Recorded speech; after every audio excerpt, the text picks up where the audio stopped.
আসসালামু আলাইকুম। আশা করি আপনারা সকলেই ভালো আছেন। আজকে আমাদের অ্যাডোবি প্রিমিয়ার প্রো এর বেসিক টু অ্যাডভান্স টিউটোরিয়াল এর সেকেন্ড পর্বে আপনাদেরকে অনেক অনেক স্বাগতম। আজকের পর্বে আমরা জানবো কিভাবে অ্যাডোবি প্রিমিয়ার প্রো ব্যবহার করে আমরা নতুন একটি ডকুমেন্ট নিতে পারি। কারণ আমাদের যে কোনো কাজ করার আগে প্রথমে কিন্তু একটা ডকুমেন্ট নিতে হবে। একটা ডকুমেন্ট আমরা যখন নিব আমাদের কিন্তু বেশ কিছু জিনিস কনসিডার করতে হবে। আসলে আমরা কোন ধরনের ভিডিও নিয়ে কাজ করব, আমরা কোন ধরনের প্রজেক্ট নিয়ে কাজ করছি, সেগুলোর উপর ডিপেন্ড করে কিন্তু আমাদের সেই ডকুমেন্টটি নির্বাচন করতে হবে। যদিও আমার প্রথম যে টিউটোরিয়াল ছিল সেখানে বেসিক্যালি কিভাবে আপনারা শুরু করতে পারেন, কিভাবে আপনারা ডকুমেন্ট নিতে পারেন সেটা আপনাদেরকে শর্টকাটে দেখিয়েছিলাম। আজকে একটু বিস্তারিত দেখাবো। চলুন দেরি না করে শুরু করা যাক।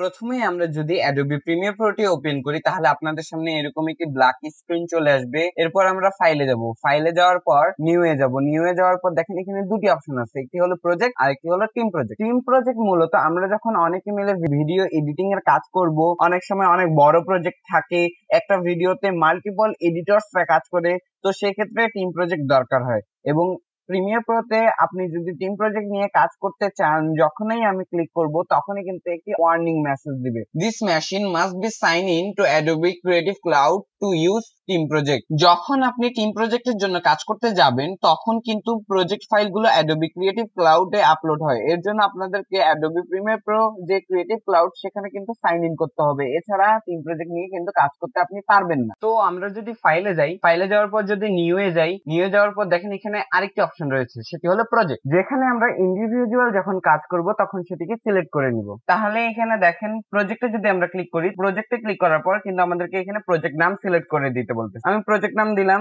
My first project. এখানে প্রজেক্ট লোকেশনটা সিলেক্ট করে দেওয়ার জন্য আমরা এখানে ব্রাউজে ক্লিক করব। ব্রাউজে ক্লিক করার পর আপনারা আপনাদের পছন্দ মতো যে কোনো এক ফাইল সিলেক্ট করে নেবেন। আমি এই ফাইলটি সিলেক্ট করে নিব, সেই জন্য আমি সিলেক্ট ফোল্ডারে ক্লিক করব। সিলেক্ট ফোল্ডারে ক্লিক করার পর দেখেন এখানে কিন্তু আমাদের তিনটি অপশন রয়েছে, একটি হলো জেনারেল, আরেকটি হলো স্ক্র্যাচ ডিস্ক, আরেকটি হলো ইনজেট সেটিং। জেনারেল দিয়ে শুরু করি। ভিডিও রেন্ডারিং এন্ড প্লেব্যাক, এই যে অপশনটি আপনারা দেখতে পাচ্ছেন আমার এখানে কিন্তু ডিসেবল হয়ে আছে, কারণ আমার কম্পিউটারে গ্রাফিক্স কার্ড নেই। যদি আপনাদের কম্পিউটারে গ্রাফিক্স কার্ড থেকে থাকে তাহলে আপনাদের এখানে আরেকটা অপশন পাবেন, সেটি হলো ওপেন সেল। আপনারা ওপেন সেল অপশনটি সিলেক্ট করে নেবেন। আর যাদের নেই তো আমার মতো এরকম দেখতে পাবেন ডিসেবল হয়ে থাকবে আপনাদের রেন্ডার অপশন। আপনারা যদি ওপেন সেল অপশনটি সিলেক্ট করে নেন তাহলে কিন্তু আপনাদের এডিটিং এর সময় যে রেন্ডার করবেন, রেন্ডার করার সময় কিন্তু আপনাদের পারফরমেন্সটা একদম স্মুথ পাবেন। ভিডিও ডিসপ্লে ফরম্যাট, এখানে আপনারা দেখতে পাচ্ছেন আমার এখানে ডিফল্ট ভাবে টাইম কোড সিলেক্ট করা আছে। আমরা যদি এখানে ক্লিক করি আমরা আরো অনেকগুলো অপশন দেখতে পাবো। একটি হচ্ছে টাইম কোড, একটি হচ্ছে ফিট প্লাস ফ্রেম 16 mm, একটি হলো ফিট প্লাস ফ্রেমস 35 mm, আর একটি হলো ফ্রেমস। একটি একটি করে যদি আমরা দেখি, প্রথমে আমরা আলোচনা করব টাইম কোডকে নিয়ে। টাইম কোড হলো ঘন্টা, মিনিট, সেকেন্ড এবং এর পরবর্তী সময়ে আমরা যে পরিমাণ এফপিএস কে নিয়ে কাজ করব, লাইক আমাদের প্রজেক্টটি থেকে থাকে 25 এফপিএস এ, যদি কাজ করি সেক্ষেত্রে 25 এফপিএস এ আমাদের টাইম কোডটি কিন্তু শো করবে।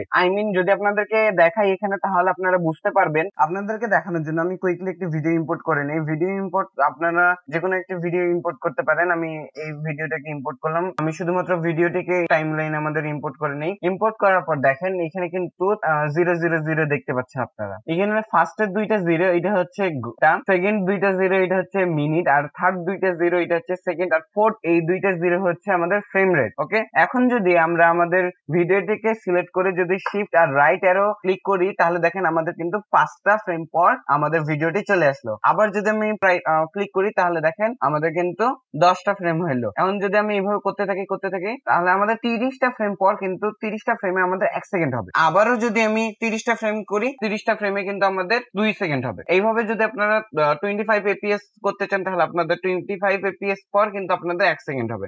ওকে, আপনারা আশা করি এটা বুঝতে পেরেছেন। আমি পরবর্তী বিষয়ে যাচ্ছি। তো আমাদের এখানে আরো দুটি অপশন রয়েছে, সেটি হলো fit plus frame 16 mm, fit plus frame 35 mm। তো এই ক্ষেত্রে আমাদের টাইম করতে হবে 16 mm যে ফ্রেম গুলো রয়েছে সে অনুযায়ী ফ্রেম গুলো যাবে, আর তারপর আমাদের 1 ফিট হবে।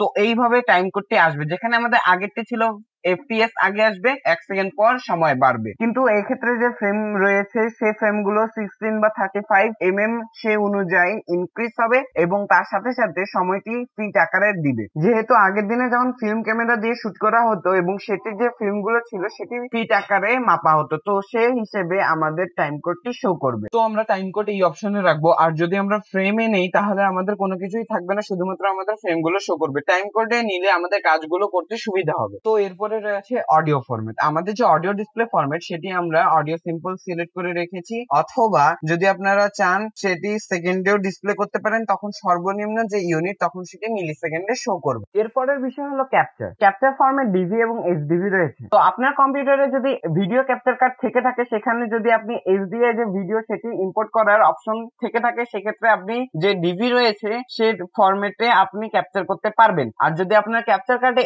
এইচডি অপশন থাকে সেক্ষেত্রে আপনি এইচডিভি যে ফরম্যাট রয়েছে সেটি আপনার ক্যাপচার এ ডিরেক্টলি সেভ হবে। আপনি যে ফোল্ডারে স্ক্র্যাচ ডিস্কে গিয়ে দেখিয়ে দেন, যদি ব্রাউজারে ক্লিক করেন তাহলে আপনি কিন্তু আলাদাভাবে একটি ফোল্ডার সিলেক্ট করে দিতে পারেন, তখন সেটি সেই ফোল্ডারে গিয়ে সেভ হবে। জেনারেল, আমাদের কিন্তু জেনারেলের কাজ শেষ। এখন যদি আপনারা স্ক্র্যাচ ডিস্কে আসেন, স্ক্র্যাচ ডিস্কে দেখেন এখানে কিন্তু বিভিন্ন ধরনের অপশন রয়েছে। Capture video, capture audio, video previews, audio previews, বিভিন্ন ধরনের অপশন রয়েছে। আমি আপনাদেরকে শুরুতে বলেছিলাম যে প্রজেক্ট ফাইল সেভ করার জন্য, মানে প্রজেক্ট ফাইলগুলো সেভ করার জন্য যে ফাইলটা আপনারা সিলেক্ট করেছিলেন সেই ফাইলটিতে যদি আপনারা যান সেখানে দেখবেন বিভিন্ন ধরনের ফাইল ক্রিয়েট হয়ে আছে। সেখানে আপনারা দেখেন, সেখানে যদি আপনারা লক্ষ্য করেন এখানে কিন্তু ভিডিও এক্সপোর্ট হচ্ছে, অডিও এক্সপোর্ট হচ্ছে, সেগুলোকে আপনারা আপনাদের ইচ্ছা মতো যে কোনো ফোল্ডারে কাস্টমাইজ করে সেভ করতে পারবেন।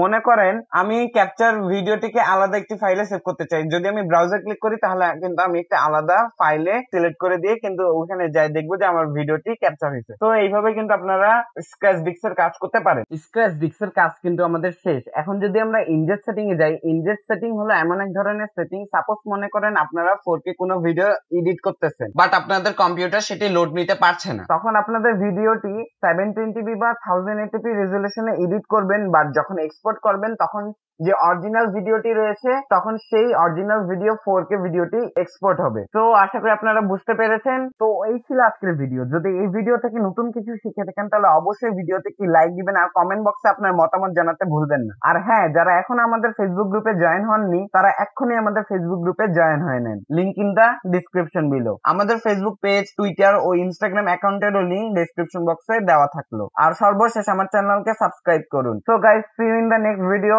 টিল দেন, আসসালামু আলাইকুম।